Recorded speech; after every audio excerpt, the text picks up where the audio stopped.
Good afternoon, this is Bob Iaccino coming to you from the CME Group trading floor in Chicago. Talking energy, let's talk about crude oil futures. Big light holiday trade move, 2.5-year high on crude oil. We're up over 2% on light volume.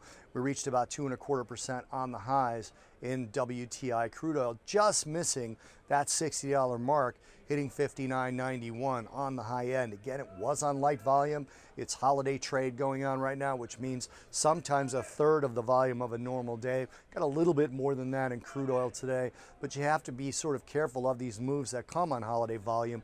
Again, when you're going with the trend, which is really the crude oil trend has been sideways. The channel has been slightly upward tilted, but not enough to call it an uptrend. So you're sort of going with the trend, but not enough to matter. We have to see if this continues. Those 2.5-year highs are pretty significant, which I'll touch on at the end of this commentary. But the rally comes off of a Reuters report of an explosion at a Libyan pipeline. Now, that Libyan pipeline provides 90,000 barrels a day to an OPEC port.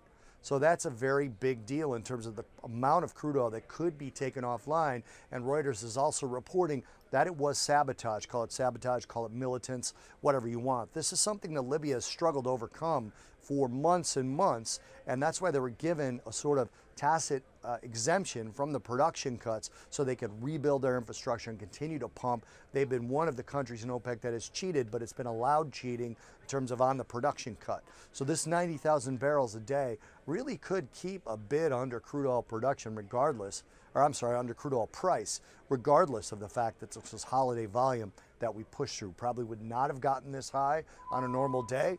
But you could also say that there'd be a heck of a lot more buyers involved if this ends up being a very significant event. I've talked about this before. With crude oil in this range, the range is really only has geopolitical risk to it because the balance in the crude oil market is slowly being achieved by the production cuts. Shale is coming back online, but it's a slow process. People think you just turn on spigots. You don't.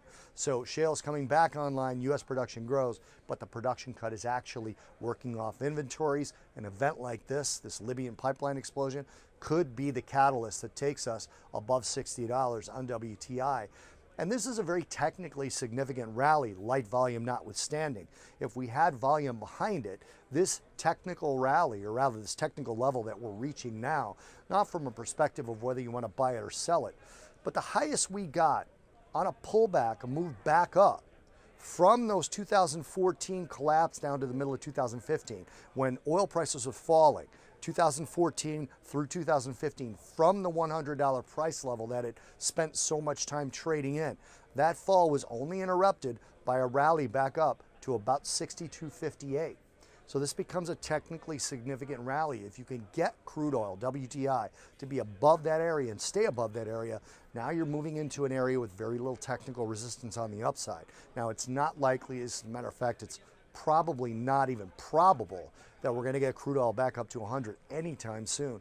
But it certainly will clear out technical resistance if an event like this or any further events coming in could push crude oil higher. It becomes a very technically significant event.